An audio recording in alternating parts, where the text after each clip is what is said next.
Ok, buenas. Vamos a iniciar con nuestro curso de gRPC.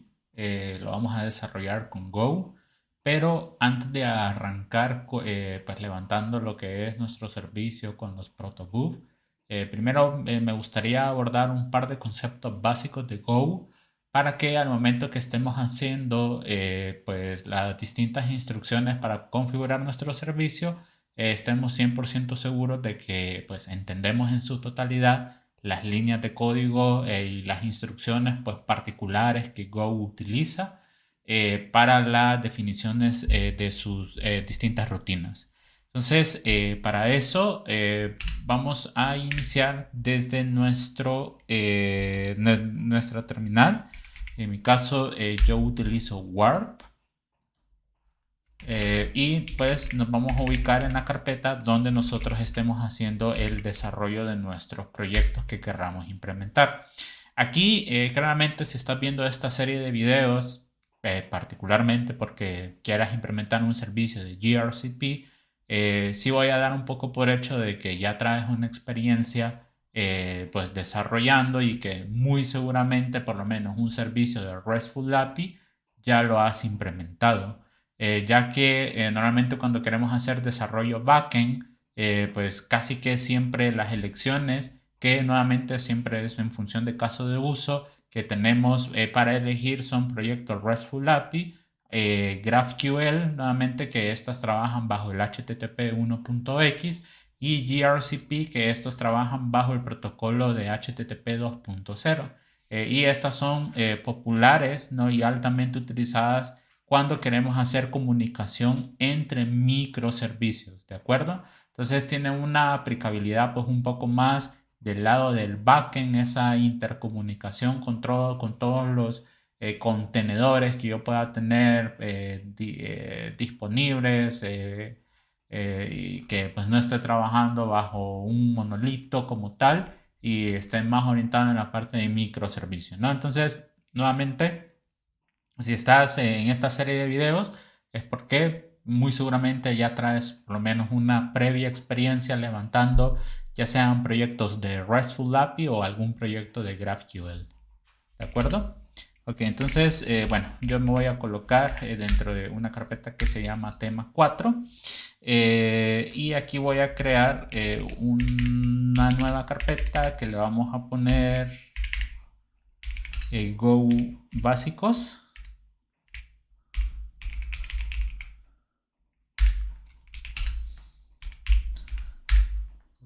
Y lo vamos a abrir con Visual Code. ¿De acuerdo? Entonces vamos a crear un nuevo archivo acá al cual vamos a llamar main.go y vamos a hacerlo un poco más grande. Recuerda de que normalmente Go es altamente utilizado, bueno, cuando quieres hacer proyectos que sean de tipo gRCP y también cuando quieres abordar temas como lo es la concurrencia, cuando queremos sacar pues mayor provecho de todos los núcleos que nosotros tengamos en algún procesador. Sin embargo, ahorita todo lo que son Go routines y channels lo voy a omitir y me voy a concentrar un poco más en las estructuras de datos, en los cursores, etcétera, para poder empezar a configurar en el siguiente video todo lo que va a ser el proyecto de gRCP.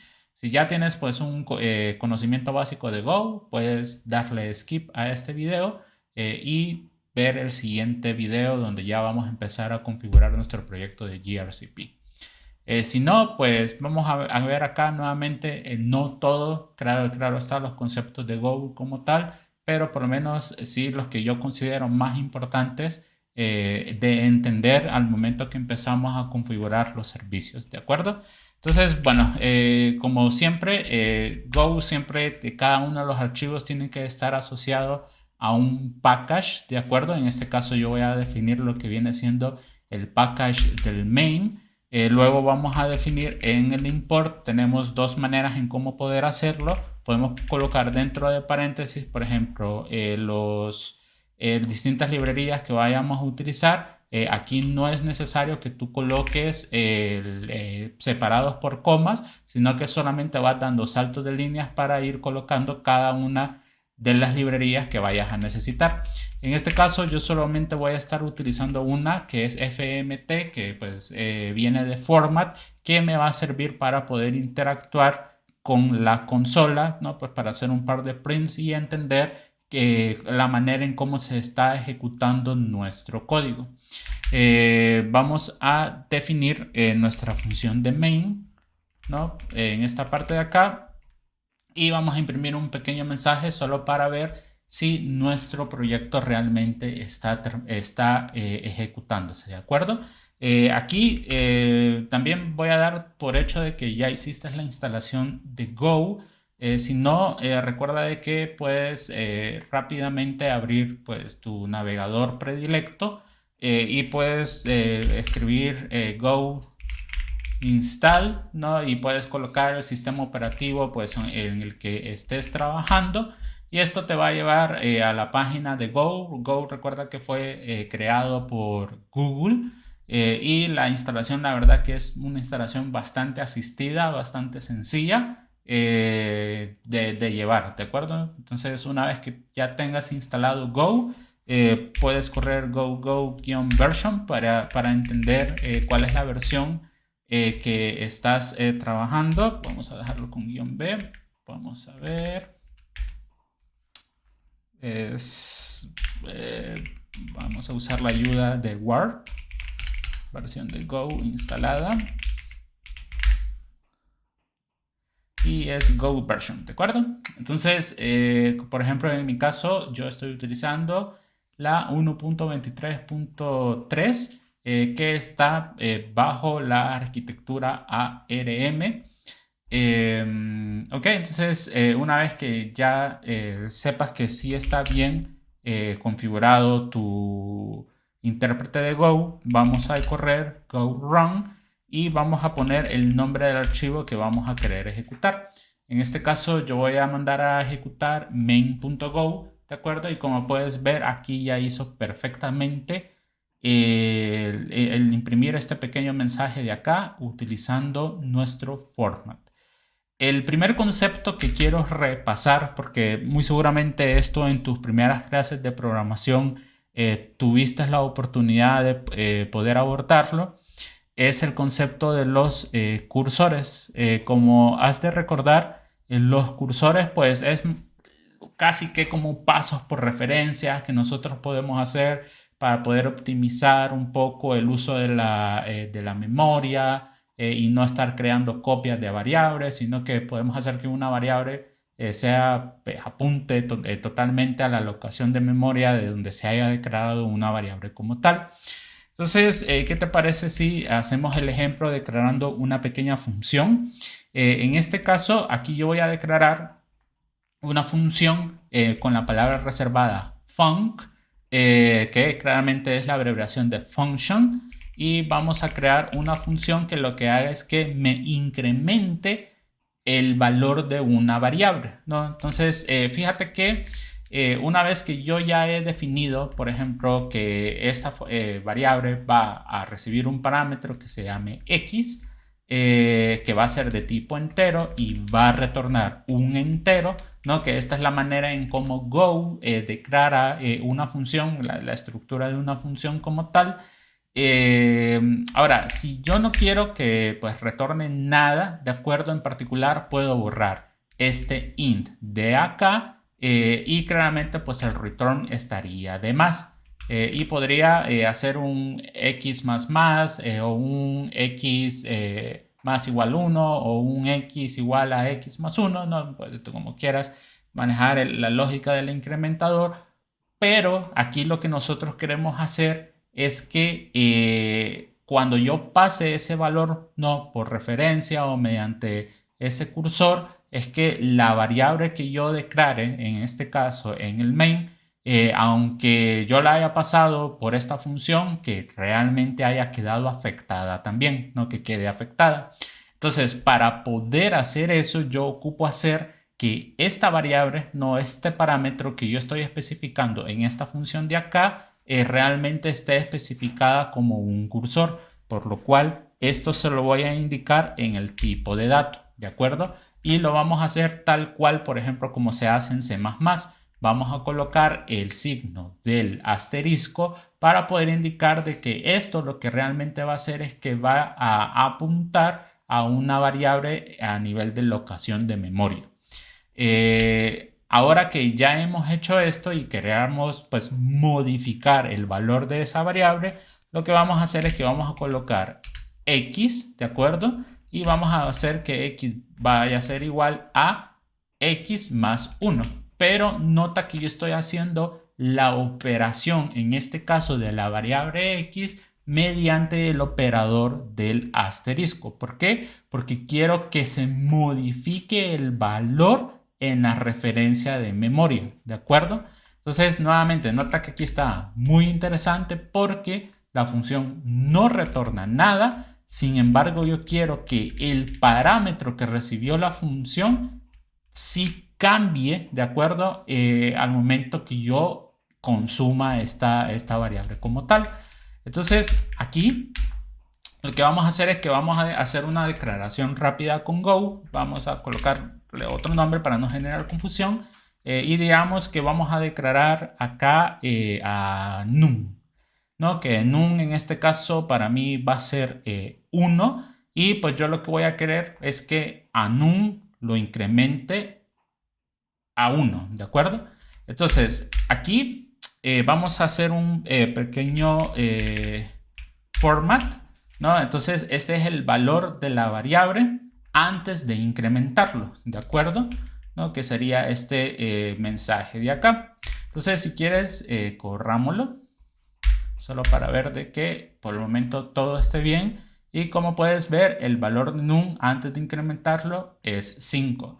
Ahora, para poder hacer ese paso, de acuerdo, de que realmente sea un cursor que esté apuntando a una locación de memoria, igual que lo hacíamos en C++, lo vamos a hacer mediante el operador del ampersand o el operador del ilógico que normalmente utilizamos en algún lenguaje de programación.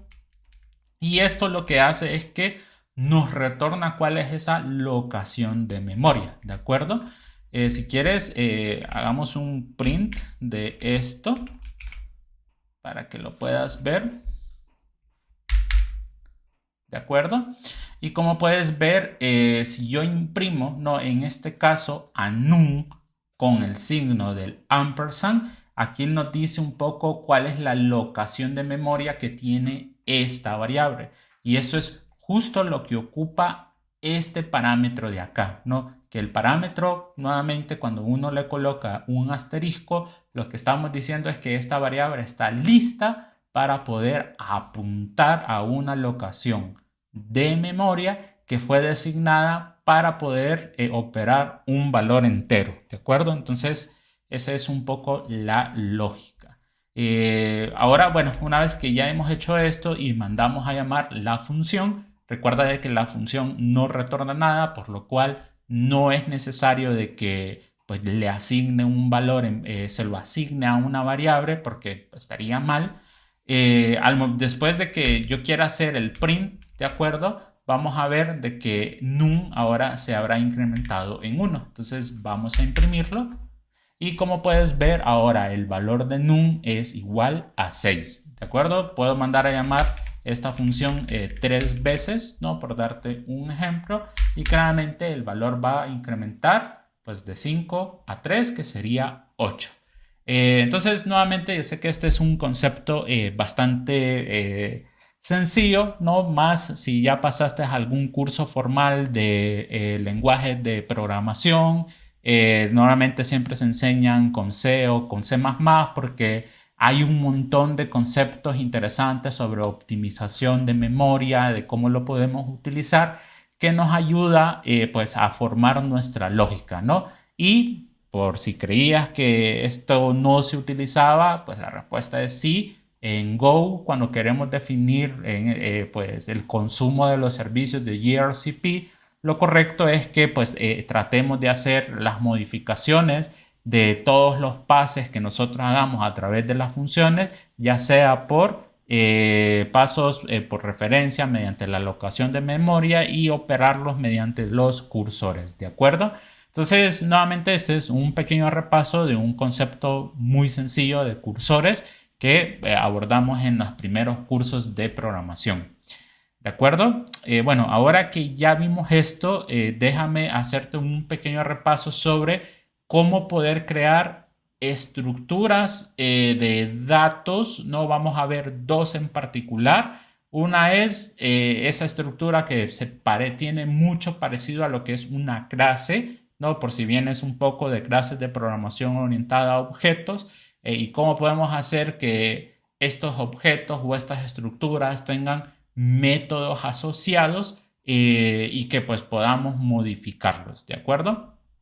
Entonces vamos a crear otro archivo al cual voy a llamar person.go, ¿no? Esta parte de acá. Y nuevamente, como todo, vamos a crearlo dentro de un package. En este caso yo lo voy a crear bajo el mismo package de main porque van a ser ejecuciones separadas las que voy a estar haciendo a nivel de consola, así que no te preocupes por esa parte. Vamos a hacer los imports. Entonces acá siempre voy a ocupar el import del FMT. Voy a declarar la función del main solo para que no se me esté borrando la referencia de esto de acá. Entonces, a ver, vamos a borrar todo esto. ¿De acuerdo? Entonces nota que ahora ya no se me borra la librería que estaba utilizando. Y ahora en lugar de correr main.go, vamos a correr person.go. ¿De acuerdo? Entonces nota ahí que nos está imprimiendo bien nuestro mensaje de bienvenida. Lo que vamos a hacer fuera de la función del main es que vamos a definir un tipo de estructura al cual vamos a llamar person. Por convención vamos a utilizar person en mayúscula y vamos a utilizar la palabra reservada struct, que viene de structure, para poder definir cuáles van a ser los atributos que van a estar asociados a este nuevo tipo de estructura que estamos definiendo. Entonces vamos a hacer uno muy sencillo. Vamos a declarar edad, nombre y edad. Y como puedes ver, no se ocupan el operador de la coma para poder separar dónde viene el valor de un atributo y otro, ¿de acuerdo? Entonces tengo name con string, hacemos salto de línea para poder definir el siguiente atributo, que en este caso va a ser un entero. Entonces asumamos que ahora lo que yo quiero hacer es retornar, digamos, un saludo, ¿de acuerdo?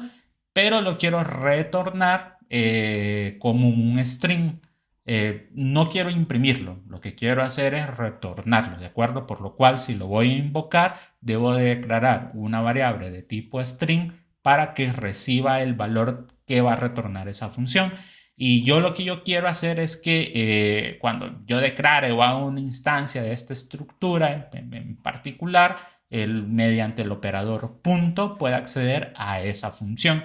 Entonces Go, esto sí lo define pues con algo que se llaman métodos asociativos. Los métodos asociativos o métodos asociados se hacen de la siguiente manera. Vamos a colocar func, ¿de acuerdo? Y aquí en el primer paréntesis que vamos a colocar, vamos a declarar como a qué tipo de estructura de datos al que nosotros vamos a querer afectar. En este caso yo voy a querer afectar a la estructura de dato person y lo voy a querer hacer mediante un cursor, ¿no? Porque yo quiero de que todas las referencias que yo empiece a hacer a nivel de método se vean cambiados en el objeto principal que yo vaya a querer instanciar y vamos a declararlo, y vamos a querer operarlo mediante P, ¿no? Que va a ser el nombre de la variable que va a estar utilizando en este caso el cursor de person.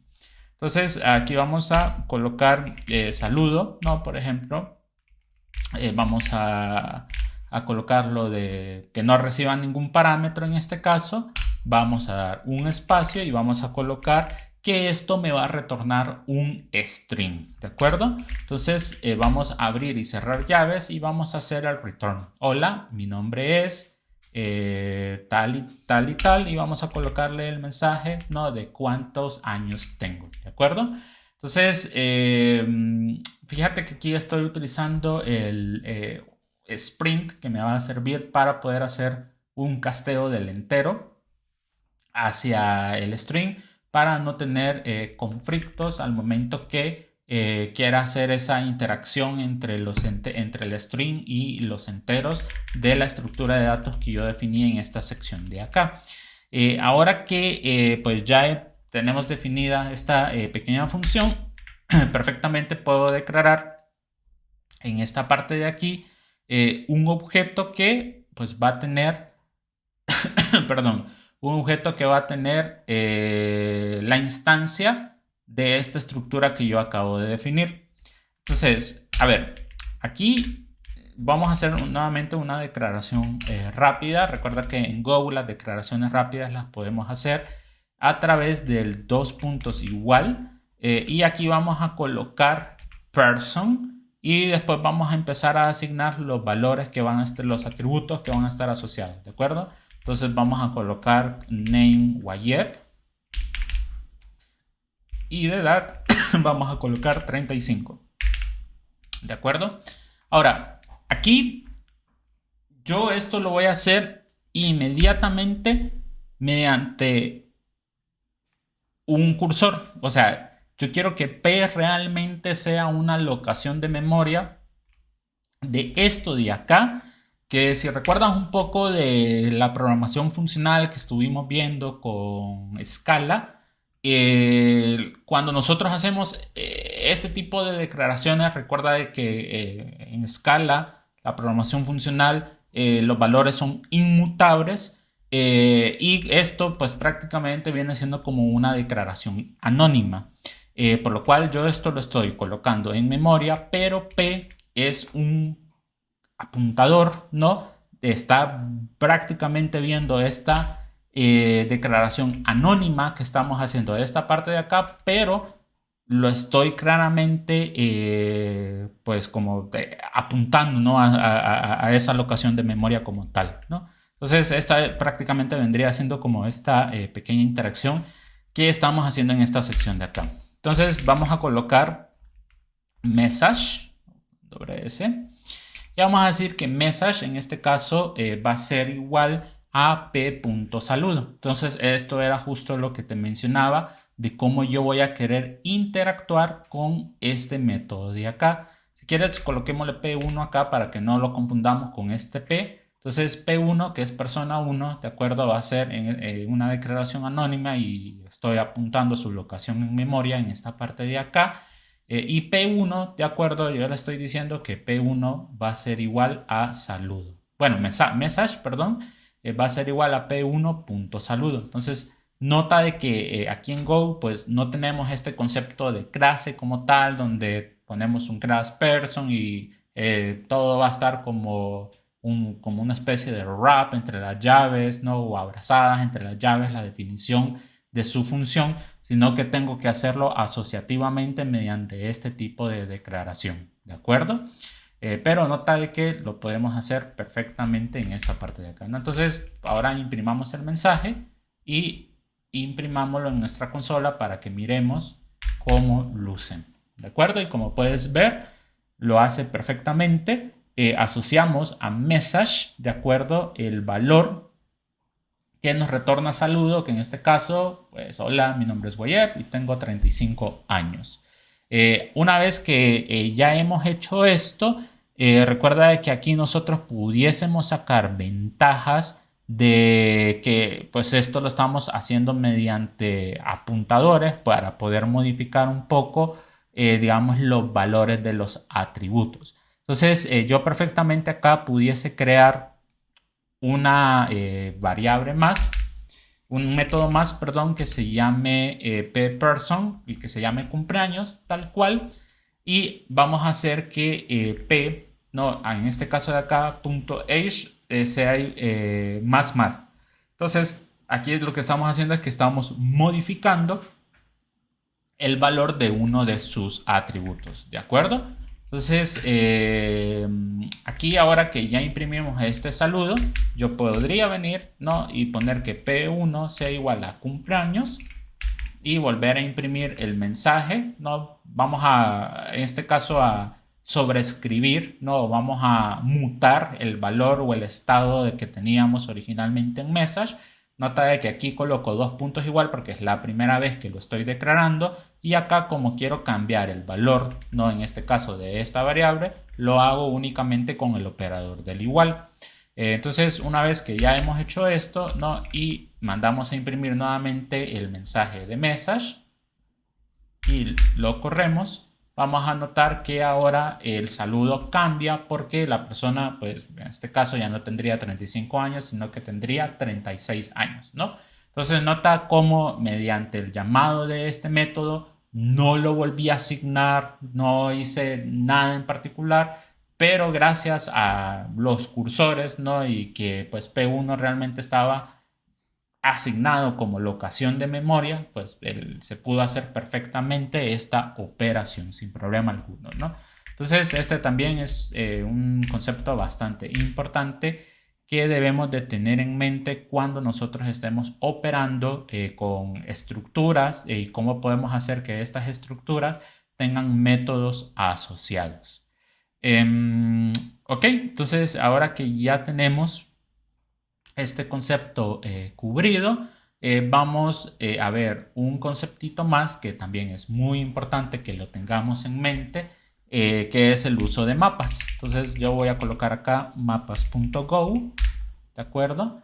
Y lo mismo, no vamos a usar el package main. Aquí vamos a colocar los imports, aquí vamos a colocar nuestra función de main, no vamos a colocar nuestro format, ¿no? En esta parte de acá, un println, un hello world, vamos a cerrarlo y vamos a imprimir, no, vamos a mandar a invocar ahora este nuevo archivo que acabamos de crear que se llama mapas.go, y como puedes ver ejecutó perfecto, lo cual está bien declarado nuestro primer archivo, ¿no?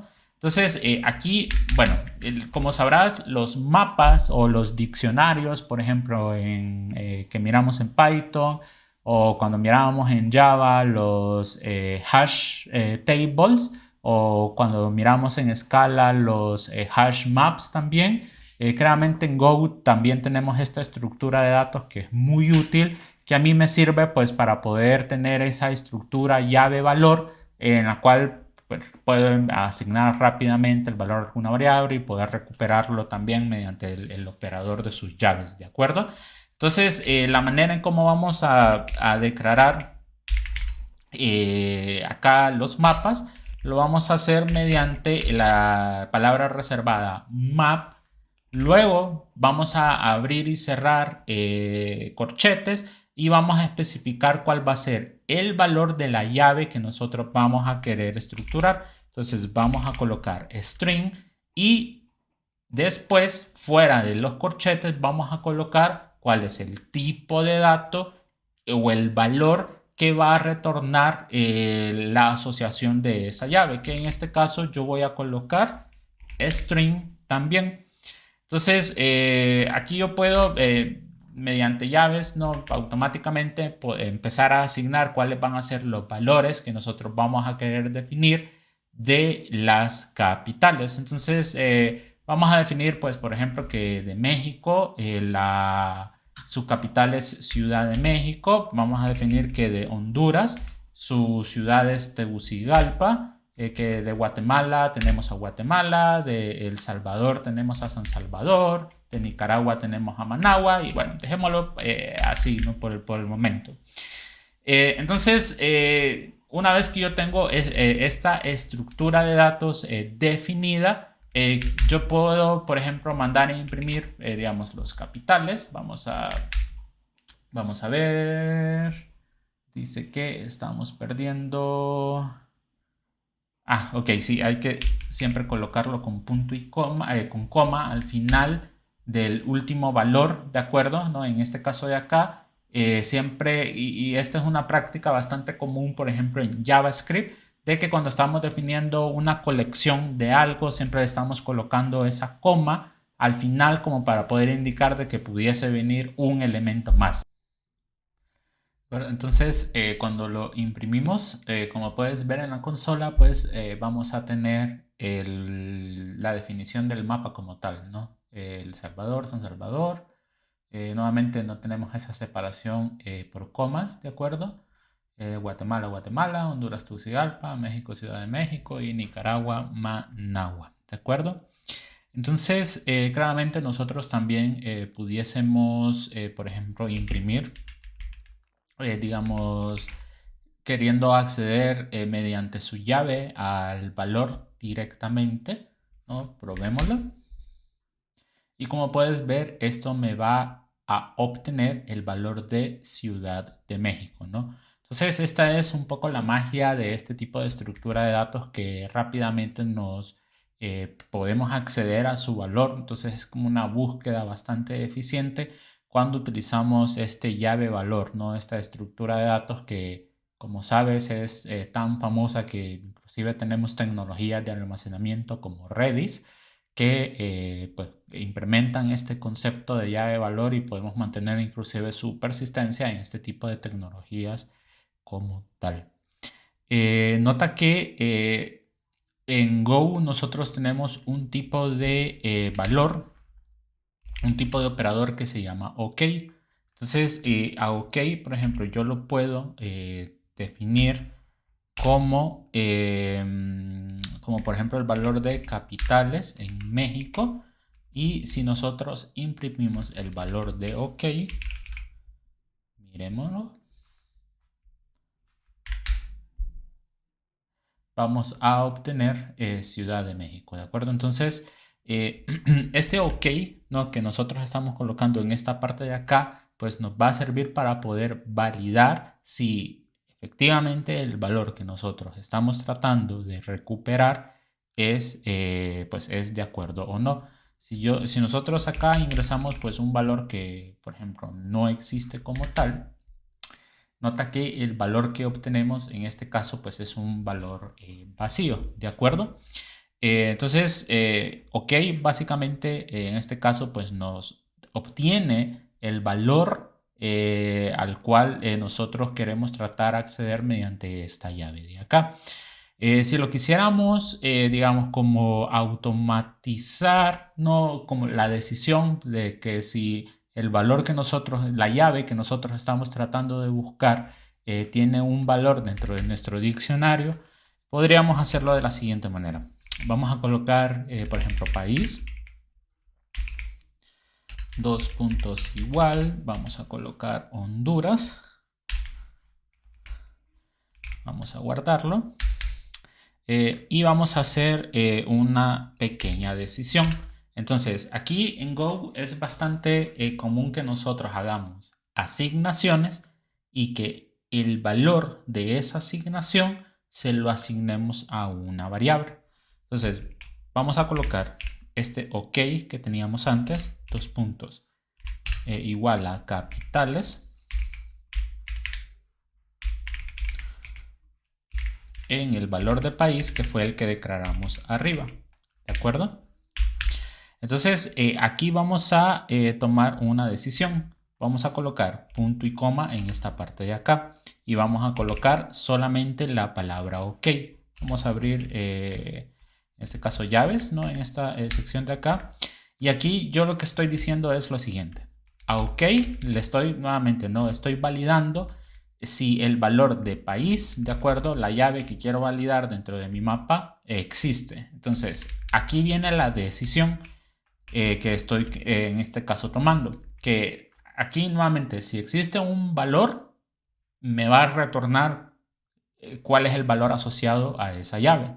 Si no existe, me retornaría ese valor vacío, por lo cual nunca entraría dentro de esta decisión de acá. Ahora, si yo quisiera que esa asignación, de acuerdo, que yo estoy haciendo en esta parte de acá, esté en alguna variable, eso lo vamos a poder hacer, por ejemplo, poniendo capital, que es el valor que yo quiero, y colocando una coma.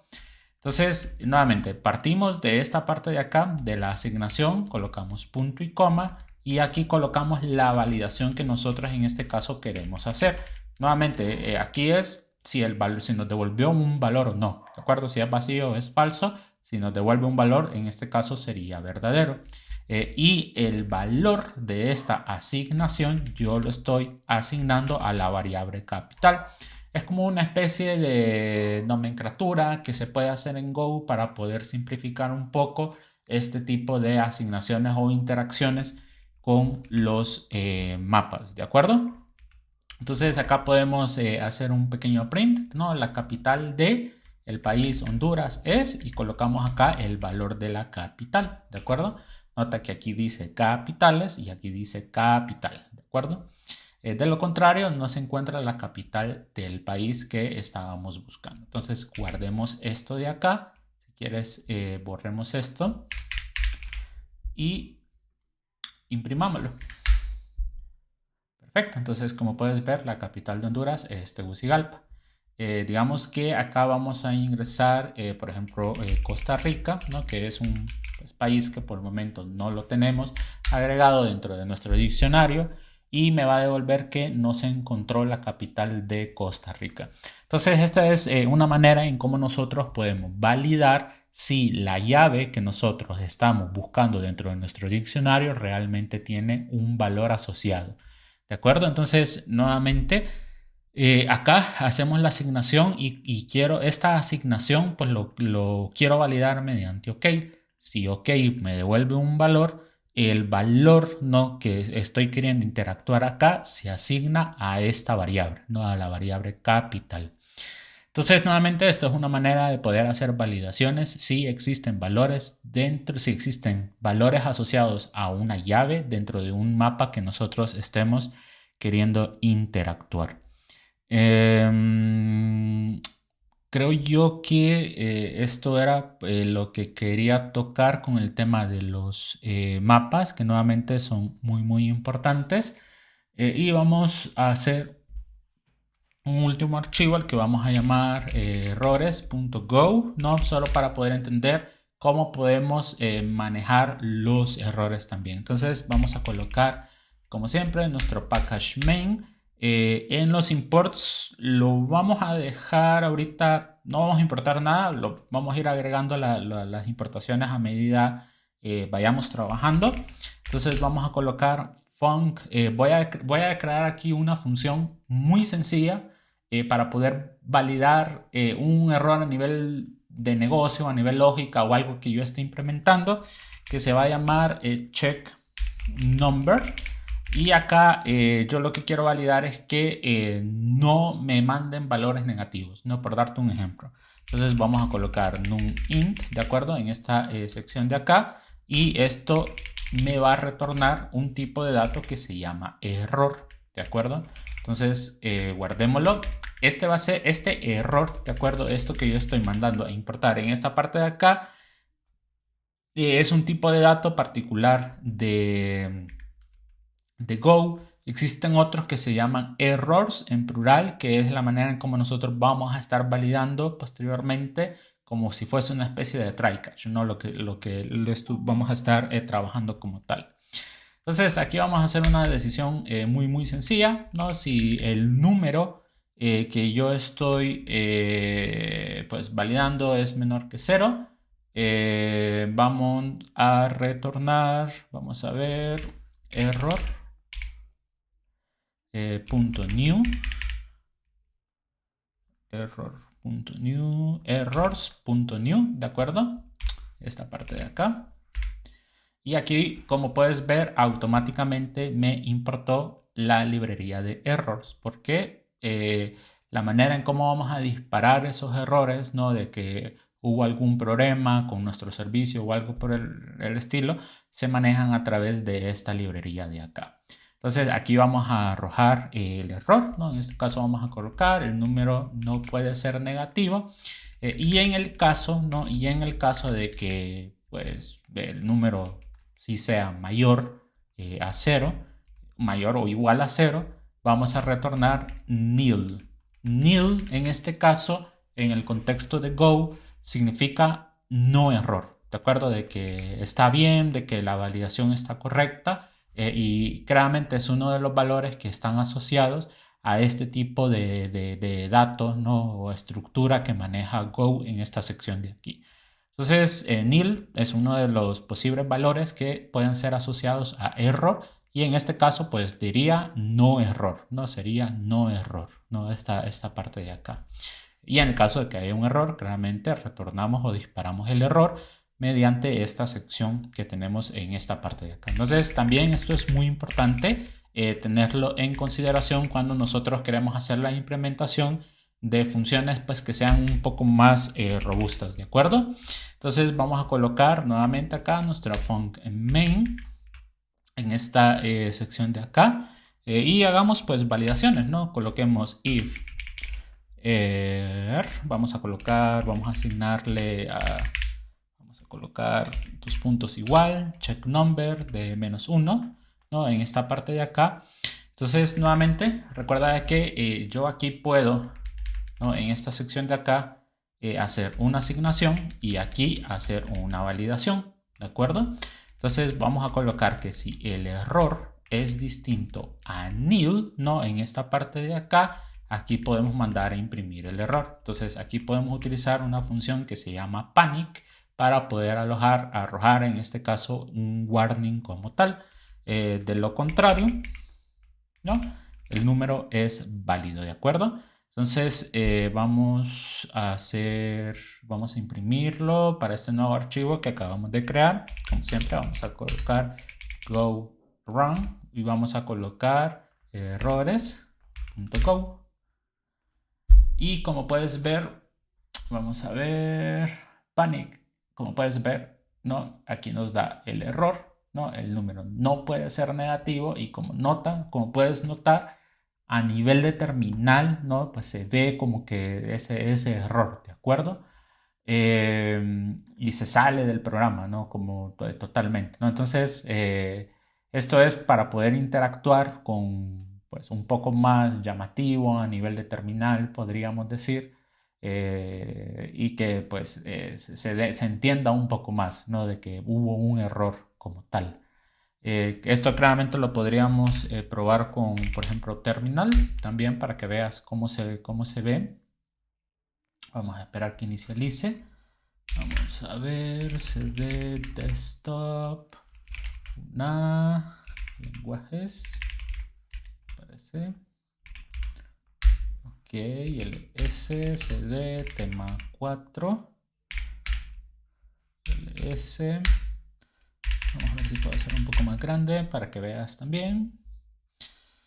ls go básicos.